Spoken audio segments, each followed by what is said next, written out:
But to start with, this is just showing you the difference in the need for reinforcement. So this is the transmission expansion planning stage. So how many new lines do I need to build? So zone 6, if we go back, remember zone 6, very low loading on its average line loading. I can put up to 50% renewables in there and I never have to build another line. So I never have to build any new lines to keep this one n-1 secure.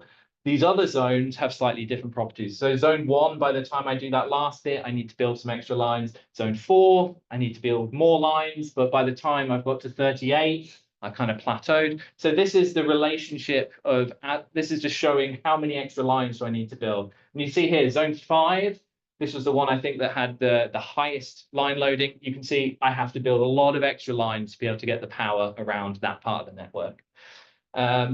And so obviously these zones have very different properties. So then it's like, okay, we probably expect some difference in the results. And we get quite a lot of difference in the results.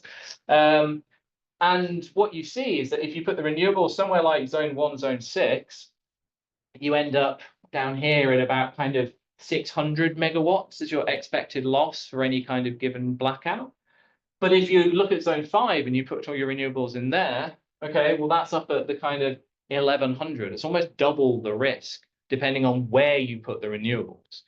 So now we also were like, okay, now we need to start trying to get into the details here because it's like,